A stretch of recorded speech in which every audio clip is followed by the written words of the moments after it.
I guess I'll do a quick recap of my life. I have vague memories of like some of the early houses that we lived in, but it wasn't really until we moved to a little town in South Texas, uh, where like I remember moving in, and I remember saying like, "Oh wow, this house is gonna be our new home." So when I was a child, I had some very good friends, very good school, loved it. My parents are nice people. Um, they can be a little bit controlling. They don't always listen the best. And I felt like I could only really be myself when I was either out of the house, home alone, or, with my friends.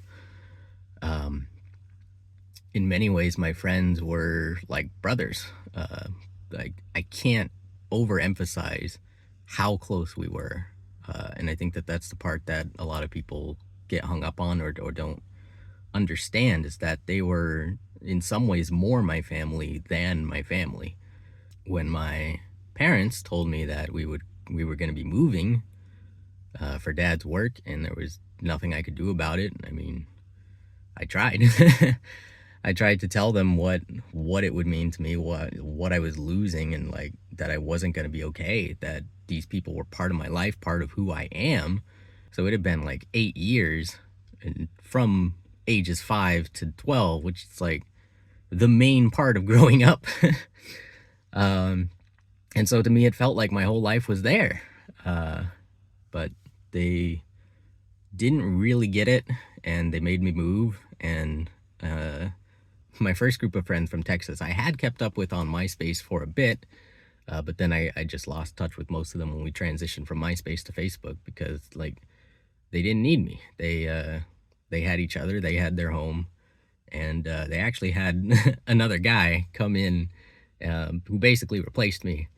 And I got to meet him, and he was really cool. Like, I don't blame them at all. Like, they moved on healthfully, naturally, like they should, and I couldn't because I didn't have that network anymore. I didn't have anyone to lean on when I really needed them. My parents didn't understand. I kept complaining about it, like it hurt, and I wasn't okay.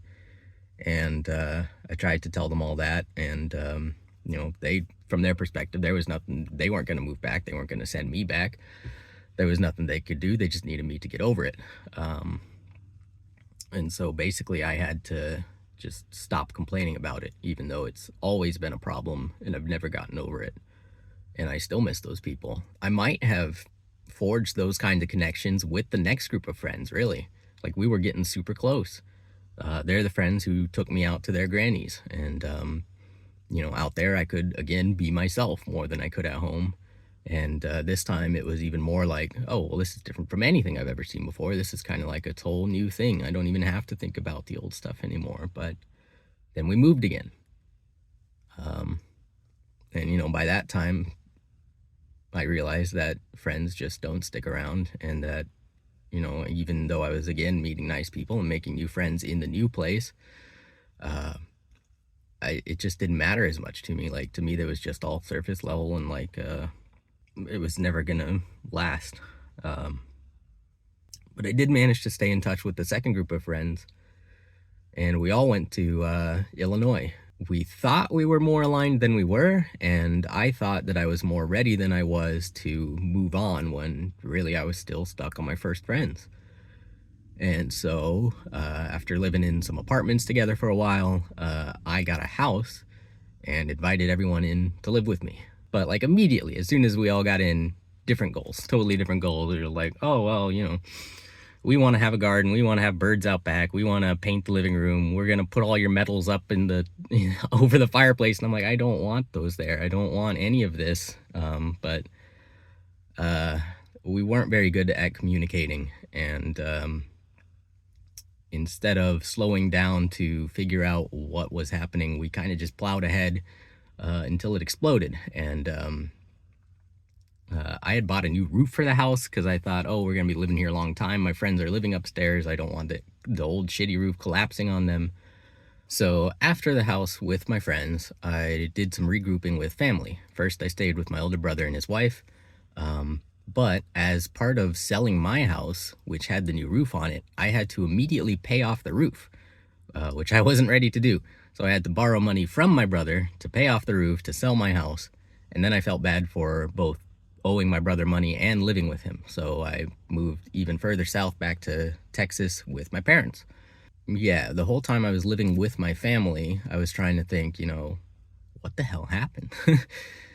Why didn't, me and my friends trying to make the best thing for all of us not work out? And like a lot of it is me. A lot of it is my ego and ego is really the big one. Because it was so bad, at its worst that like I wanted to be the best, that I would, do the awful shit of like pushing down other people's ideas just because they weren't coming from me kind of thing. And like, that really upsets me to think back about, because that's not what I want at all. I want to push everyone else forward, up as much as possible. And I just lost sight of that. I think I just, the way I look at it, I guess, is that I got really tired of losing. And I thought, whatever happens, I can't afford to lose anymore. And I thought that if I controlled everything, that I could stop that from happening again. And that's just not true. The more I tried to control things and force things, the worse I made them, really. I got my own apartment, and it was pretty decent, and I was doing work that I kind of enjoyed. An old friend got in touch and said that he was leaving a fairly lucrative job that he thought that I would be a good fit for. And so I interviewed for it, and I got it, and they said, hey, we know you want to work remote, but can you come into the office, like once a week or whatever? And I said, I'll try it. Because at that point, I was ready to try new shit, and like this is something that I had a hard time convincing Mom of. I was trying. My whole life I was trying to move on. I was trying to make something for myself. And none of it stuck, no matter how hard I tried, no matter what I did, no matter, what I thought would work or what I thought was best. And so when this job said, hey, can you come into the office? I said, yeah. I mean, if it's this much money, if it's this good a job, I might even like it. Maybe I'll like the people there. Maybe I'll like the area. I was super open-minded. I wanted to try it. And I was aware that like, I don't need what I had when I was a kid to be happy. I just need, a situation that works for me. The problem is, a big part of a situation that works for me is connections, close connections, deep connections. And I haven't been able to like keep those. The ones that I have now are spread too thin. Like I barely talk to these people. And again, they've all got their own lives. So I did move for my job and spent some time living around Dallas, and it was terrible. Didn't like the roads, didn't like the drivers, didn't like the just the way people were. Didn't like the government, didn't like the office. Didn't like driving into the office, didn't like the layout of the office, didn't like there was no reason to go to the office because my job does take place entirely online. There was one other person on our team who actually went to that office, and I met up with him there twice, I think. And both times we pretty much just said, hey, how's it going? And then we sat in a conference room, got on the same Zoom call or WebEx call that we would have gotten on otherwise by ourselves, and had the same meeting that we would have had if we were separate. Like, it really didn't matter. It was such a waste. And so I said, hey, I think I'm going crazy here in Dallas by myself. I looked up my friends from back when I was a kid, because I was, in South Texas again, or at least kind of close, and I was living there myself now. I wasn't just there with my parents. And so I said, hey, here's a good time to look them up, see if they're available, see if they want to like hang out, if they even remember me. And I talked to one, and we caught up a little bit, but I got the impression that he's got his own kind of situation going on. He's got a partner now. He talked a bit about where our other friends had gone. And it just, it's different now. The friends that I want to go back to aren't there. They're different people. I was in Dallas alone, losing my mind, and I thought, I can't do this. I'll keep the job as long as I can, but I'm not going into the office anymore. And so I moved back closer to my ex, I got an apartment in Kansas City. They let me keep the job, and I was working out of Kansas City for a while, and that's when I was working on this channel the most, was recording my gameplay videos out of that apartment and sending them over to editors, using the money from my lucrative job to help fund editors, making videos that, weren't going to turn a profit, but was something that, like, I always wanted to do. I always wanted to make video game content, to stream myself, really, to put myself into some kind of show or like record, and so that I could watch it too and like see what I'm like and try to improve from that. And I think that was really good for me. I wish that I could do more of that. I might do more of that someday. It's just not a priority right now.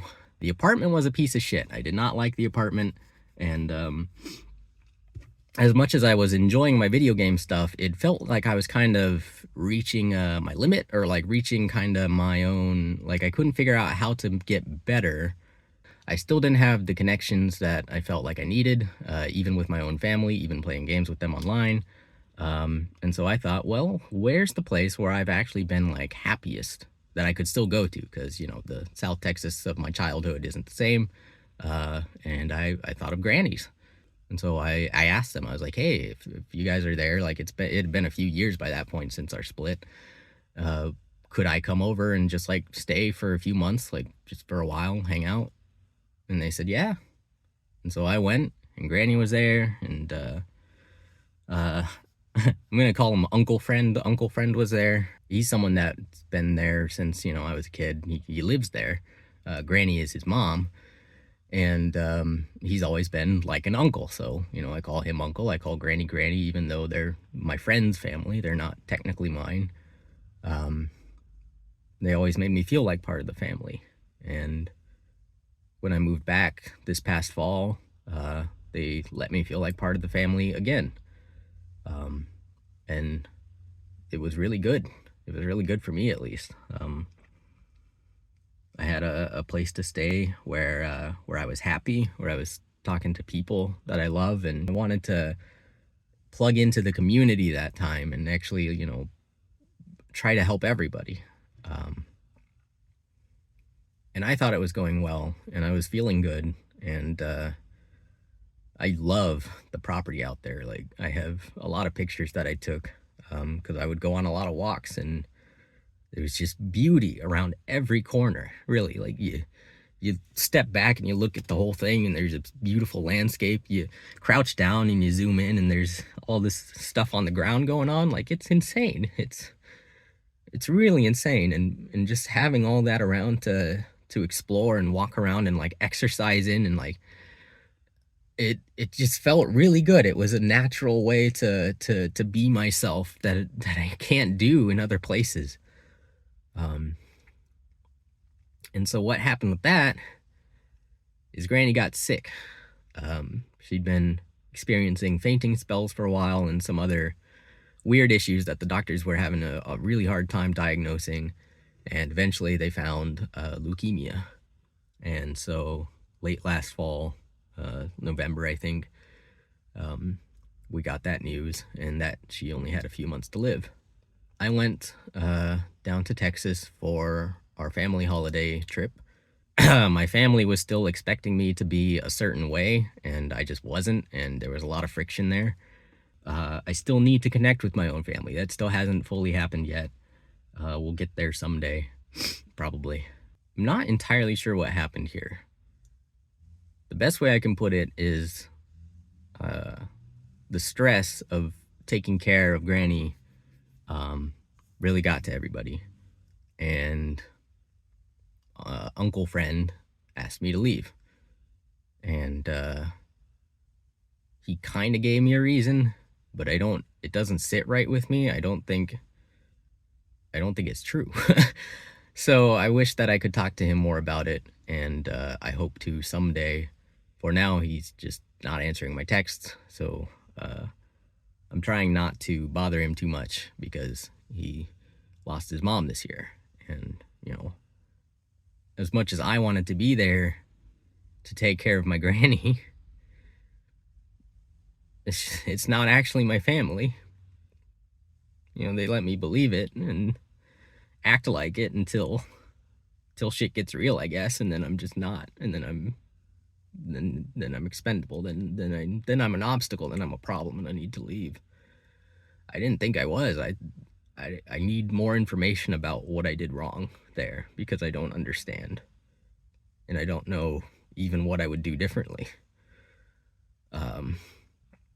I wish we could have talked more, and I told them that, but so they kicked me out, and it hurt. I hadn't felt that rejected maybe in my whole life.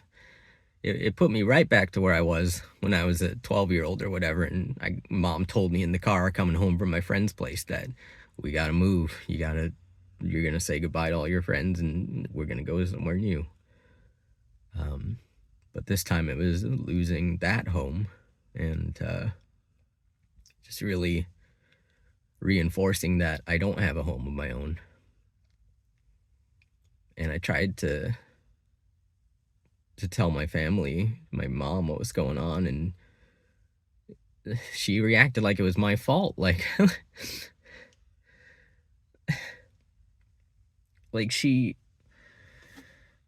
I get that she was reluctant or concerned about me moving in with another family in the first place, but she never took the time to understand why I would want that or why that was my best shot at happiness. She reacted very negatively, and it just reinforced the fact that I have no family, really. Not even my family doesn't act like my family. Like, what happened to all my loved ones? Where is all the love?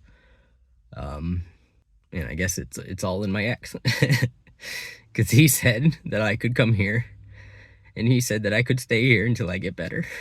And what the hell does that mean? I don't know. It's a long time, I guess. But I've been working on a lot, and he's been so supportive. I wanted to reconnect with my mother specifically because, she was there for the decisions that hurt me, and she has interacted with me for most of my life more than, most other people in the world. And so it took me a long time of messaging her, and, still very emotional, to finally get her to kind of listen. And Dad helped with that. Dad has been very patient, very understanding, as much as he can be. And I, at this point in my life, I don't know if there's anyone I trust more than my dad. And I haven't even lived with him in years, and he's miles away. It's his birthday this weekend, so I'm gonna give him a call. We last spoke a week or two ago when, I finally got Mom to call. She called with Dad, and we talked, and I explained some of this to them, and I might share this video with them too. So someday I will probably go more into detail about exactly what happened when I understand it better, or when I'm in a more stable spot, because right now I still feel like it's very like it's down to the wire, basically.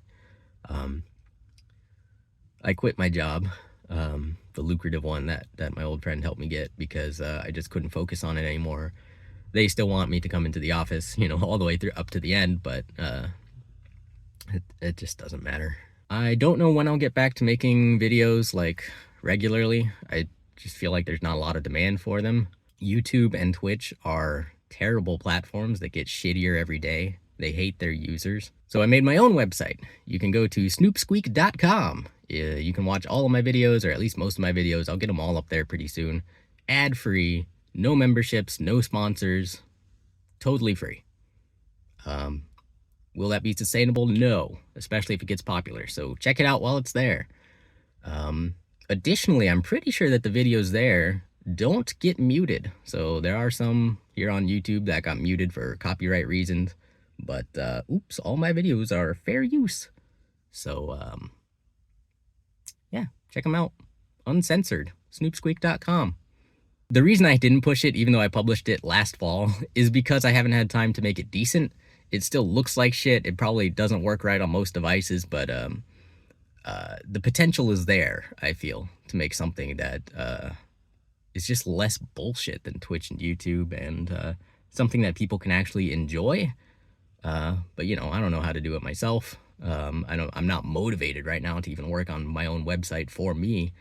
What I've been doing right now is a totally new project.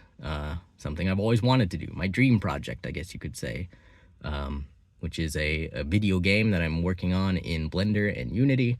And it'll probably never get done, but I might shove something out the door next year just so that, you know, just so I have something to work toward, basically, and try to put all the good things that I believe in into that project. So I don't know what's gonna happen with this channel. I don't know what's gonna happen with me. I don't know what's gonna happen with our country, with our planet. I'm scared. I'm still looking to find the kind of connections that I want. Because as supportive as my ex is, and as much as, you know, we love each other, everyone's got lives that I don't quite fit into. So I'm still looking, trying to stay, I don't want to say optimistic, that's a little much. Trying to stay realistic about, you know, what can I get out of the rest of my life? What can I do with it? I don't want to compromise on my values. I don't think I have to, but it's very difficult to find a way forward that takes everything into account. I might make other little videos on here. I don't know. I might do more music things on here, just little things. Like, I'm not a great musician. I mostly just play for fun. For now, I'll just keep doing what I'm doing, try to keep myself as, you know, sharp as I can, and try to be ready for whatever else is going to come, because it could get a lot worse. And that's scary too, but, you know, I think that's all I've got for now. Just wanted to update you on my situation. It's not pretty. I'm not happy about it, but it is what it is, and it's not over yet. We'll see how it goes. Take care. Try to be appreciative for the good things in your life. Sometimes it's easy to lose sight of them, but they are there. And I think that's what we need to focus on.